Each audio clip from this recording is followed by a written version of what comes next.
qui concerne le beaux et loyers, il y a un ministre qui freine tout. Il s'appelle Pius Mwabilou. Parce qu'en 2018, avec Koko Nyangi, il y a eu des arrêtés qui stipulaient qu'il faut qu'on paye le loyer en francs congolais. Il faut que la garantie locative de résidence soit de 3 mois, commerciale 6 mois.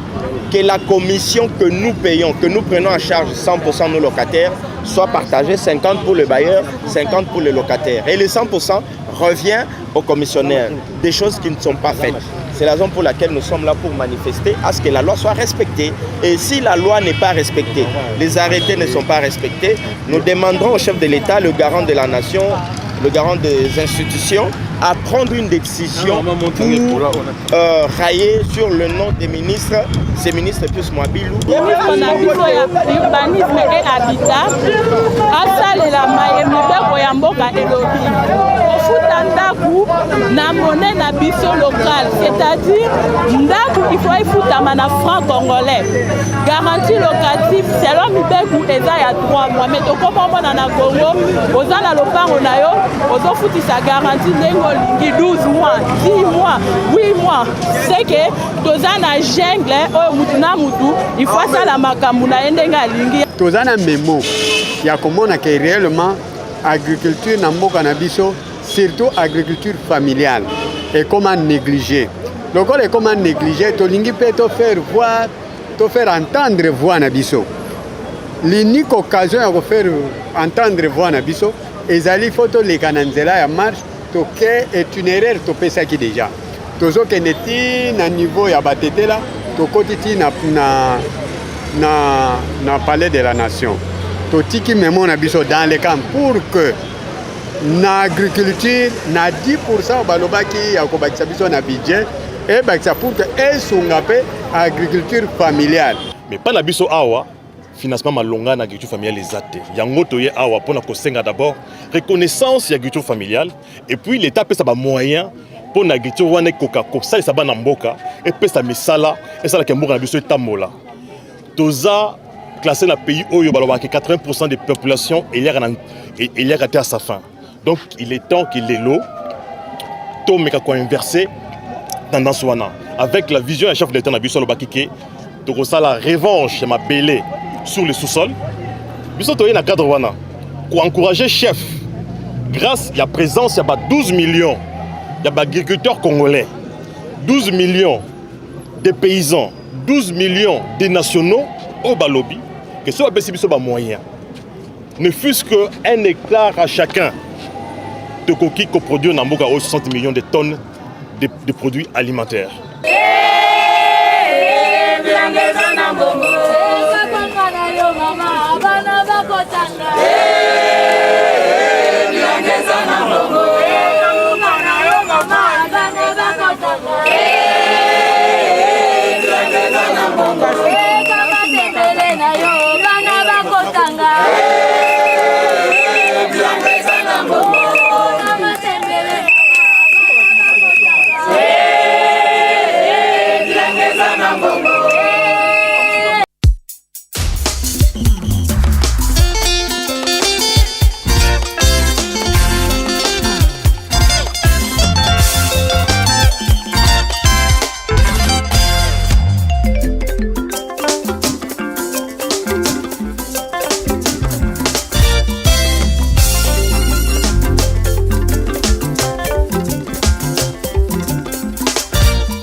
Bonjour à vous tous qui êtes branchés, connectés sur le Collet TV. Nadi qui était boza baïke.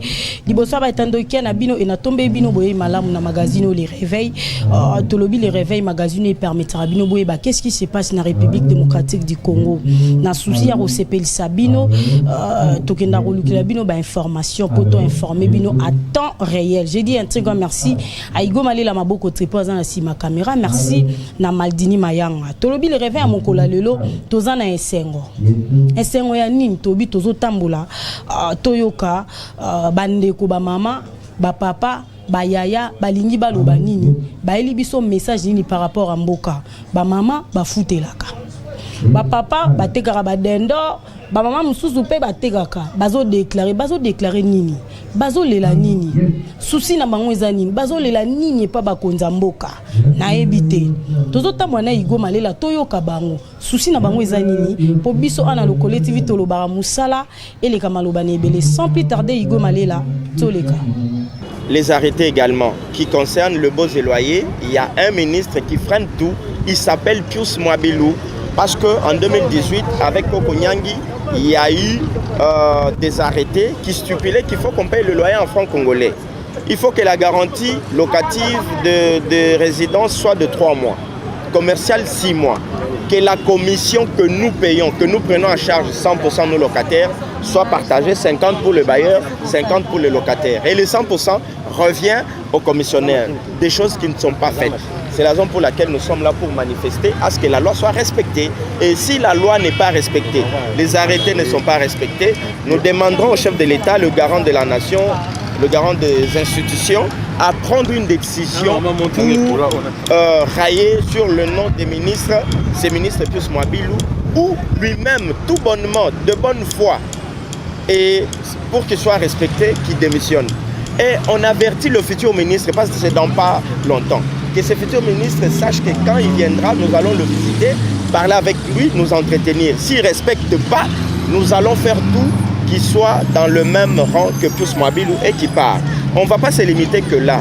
On fera ça dans plusieurs ministères parce que nous avons un devoir, c'est le devoir citoyen de faire le contrôle citoyen.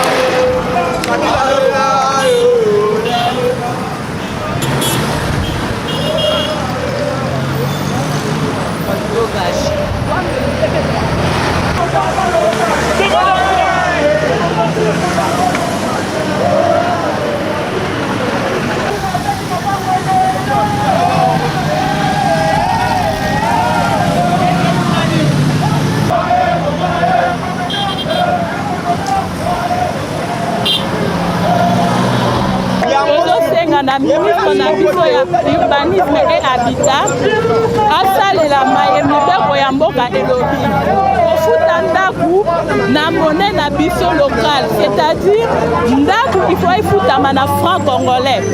Garantie locative selon mibeko eza ya 3 mois, mais tokomona na Congo oza na lopango na yo ozofutisa garantie ndenge olingi 12 mois, 10 mois, 8 mois. C'est que toza na jungle oyo mutu na mutu il faut asala makambo na ye ndenge alingi. Yango biso toye awa baactiviste pro-démocratie ya bamouvement ebele toye kosenga na ministre oyo aza na compétence wana asalela maye mibeko na biso elobi.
Bon, tozali ko revendiquer passage na biso.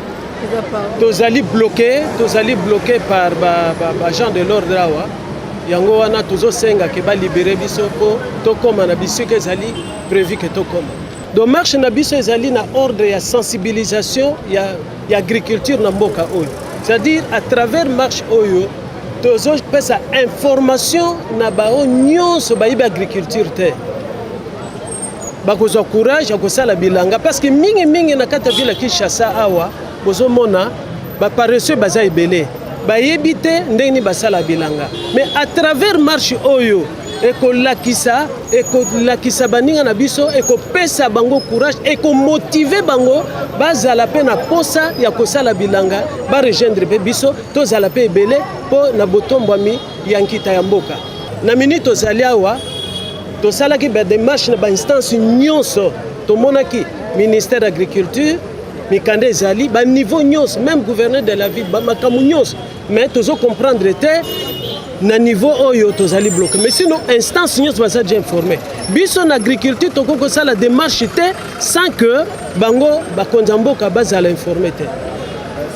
Nalingi na bakisa boye que réellement toza ba inculte te biso toza ba technicien ya agriculture tolingi kosala action moto bengango concret. Action concrète wana elingi oloba nini toza na memo ya komona ke réellement agriculture na mboka na biso surtout agriculture familiale et comment négliger. Lokola et comment négliger tolingi pe to faire entendre voix na biso. L'unique occasion ya ko faire entendre voix na biso ezali photo leka na nzela ya marche to ke est une erreur to pesa ki déjà. Tozo keneti na niveau ya batetela tokotiti na palais de la nation. Totiki memo na biso dans les camps pour que na agriculture na 10% balobaki ya kobakisa biso na budget et bakisa pour que esunga pe agriculture familiale. Na agriculture familiale par exemple lokola biso ndenge ndeko alobi. Biso toza ONG munene ezana 9 secteurs d'intervention. Dans 9 secteurs d'intervention, tozali na secteur ya département ya agriculture. Ou ngai na kati ya ONG wana, nazali na kati ya bureau d'études. Ye azali chef à département ya agriculture. Alors tant tozwi information wana na ba diaspora na biso, ba oyo baza na ba pays étrangers, ba kokaki kopesa biso pe lisungi à travers memo wana pour que gouvernement a jeté un coup d'œil dans l'agriculture familiale pour que akwede biso super ye menanzela na ye ezana ba actionnaire rebelle pour que ba soutenir agriculture na biso. Lokola biso doza ONGD tolingi quand même que voix na biso et que ne tili banda ya mboka pour que tokoki kozwa ba financement tokoki kozwa pe ba aide mususu eko sunga ke ONG na biso ekene liboso parce que tosali remarque que kuluna ezo battre record surtout na côté ya Tchango biso touti Tchango a terrain na biso eza na bibwa kuna soko tali kuluna ezo bundama chaque jour mutu kuta ko arrêter bango azalaka te po toyebaka ke l'unique voie ya ko arrêter kuluna ezali ko occuper bango na misala soki tokokipe bango na misala te baterrain eza énormément ba 5000 hectares toza nango mais non exploité juste. Cette marche elle a pour objectif d'abord de permettre à l'agriculture familiale de sortir de l'anonymat parce que c'est l'agriculture familiale qui nourrit toute la nation. Dans ce pays, 80% des Congolais dépendent de l'agriculture familiale. Donc nous voulons que cette agriculture, que nous puissions la promouvoir, qu'on puisse lui donner des moyens, qu'on puisse la financer, qu'on puisse permettre aux Congolais de manger à leur faim grâce à la production locale. Mais cette production ne peut être possible que si on finance l'agriculture familiale, que si toute la nation s'engage réellement à financer cette agriculture et à donner les moyens à ces 12 millions de Congolais qui travaillent directement avec la terre pour justement nourrir la République. Nous avons parlé plusieurs fois avec les ministres, et d'ailleurs s'il nous voit, nous le saluons, il nous connaît. Mais le problème c'est qu'officiellement à NORDC, il n'y a aucune politique de l'agriculture, une politique de l'agriculture. C'est-à-dire que ces paysans congolais, ils ne voient pas l'aide, ils ne voient pas la présence des gouvernements dans leur vie de tous les jours. Ils ont besoin des engrais, ils ont besoin de mécaniser l'agriculture pour être efficace. Ils ont besoin de la sémence, ils ont besoin d'un accompagnement, de finances et surtout qu'on peut la subventionner. Tout ça, ça n'existe pas. Ça, c'est ce qu'on appelle la politique agricole. Nous sommes dépendants de l'extérieur à 90%. Il est temps que le Congo mette en place une politique qui produit. Nous avons 12 millions de Congolais qui veulent travailler, qui veulent produire, qui ne demandent que l'implication de l'État, les financements pour que le Congo sorte de la crise alimentaire. Nous sommes bloqués au niveau des régies des eaux par la police.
Comité national pour la promotion de l'agriculture familiale en République démocratique du Congo, CNPAF en sigle. Déclaration des organisations paysannes membres du Comité national pour la promotion de l'agriculture familiale.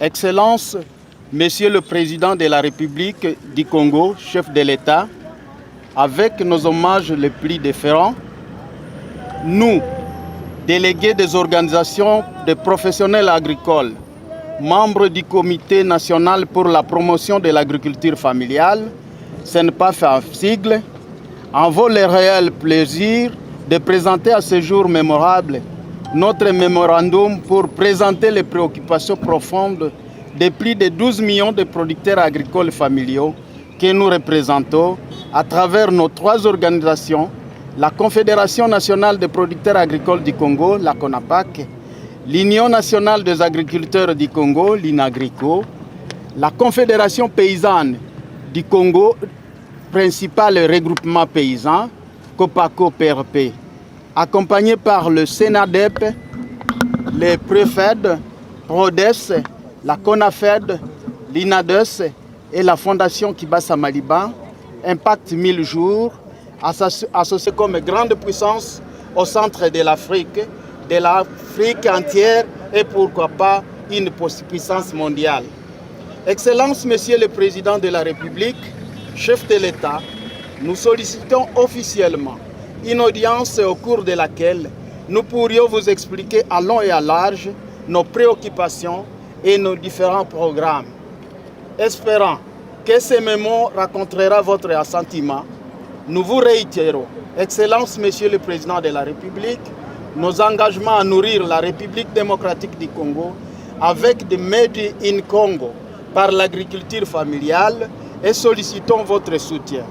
Ainsi fait à Kinshasa ce 1er octobre 2020 pour la CNPAF, Matuzalem Paluku Mivimba de la COPACO, de la CONAPAC, Nathanaël Bouka de la COPACO, Raphaël Kibasa Maliba de Fondation Kibasa, Mani Machinda de Impact 1000 jours. Je vous remercie. Message où ezana mutuya mingi ezali ya reconnaissance ya existence na mboka na biso na agriculture familiale. Eza kutu ya ko sa existence te. Agriculture familiale ezalaka yango désolé ça 80% des Congolais à la kati mboka na biso. Et puis faut koyeba que l'agriculture familiale elle est ça 80% ya humanité.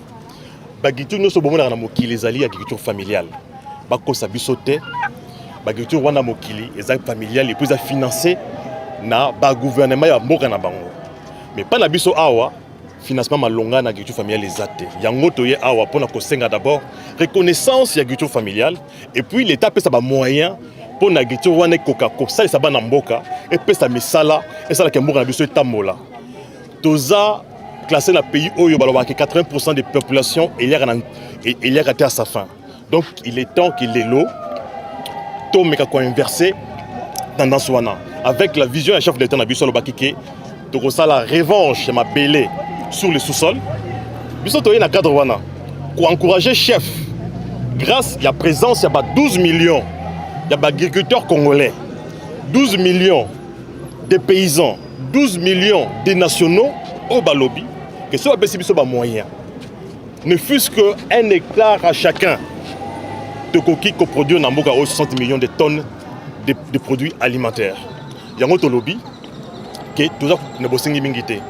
Kaka reconnaissance et puis bapesa ma coquille l'agriculture familiale et chef nabiso ayamba biso pour être donc ko yebisaye biso moko pour ezala kacha motema parce que ayoki makambo mingi mais na noki biso te ayamba batu mingi na yambi biso te ayambi batu misuso bazo senga ba demande politique mais jamais demande o ezali na phase avec demande à peuple tozan attend il y a état de droit le Bénin et là qu'ici les ventres du peuple d'abord libumu ya peuple liboso libumu ya peuple et que ça liboso seulement ceux qui va pesi biso agriculteurs congolais moyen ya ko sala musala pour na kobimisa bilei ba congolais balia batonda toteka na ba pays voisins to kitela pe mokini mobimba wande objectif na biso yango. Voilà, Bolandi boyoki pe bomoni tolobi ya malamu tozwa ya mabeto bwaka mais pasi na motema Kongo ezokende wapi bakonza mboka boza wapi tongo ba mama bazolela boy boza wapi ba mamba gouvernement boza wapi ba député autovotaka po bokenda na parlement pona biso ne topesa bino ba voiti bo vanda place bo vanda boza wapi boki ba mama kolela ekoza malamu mingi soki ndenge ba mama baleli boyoki pe bosali soki te pasi kana pasi mena pasi otorosuka nango wapi. Igo Malela, merci beaucoup na Msala Kitoko, merci na Maldini Mayanga, merci na bino nyonso ba fidèle téléspectateur ya lokole na lela bino ya trop. Na lobiso enkole sumasi ya zone te tokutana bino mikolo mikoya. Bye.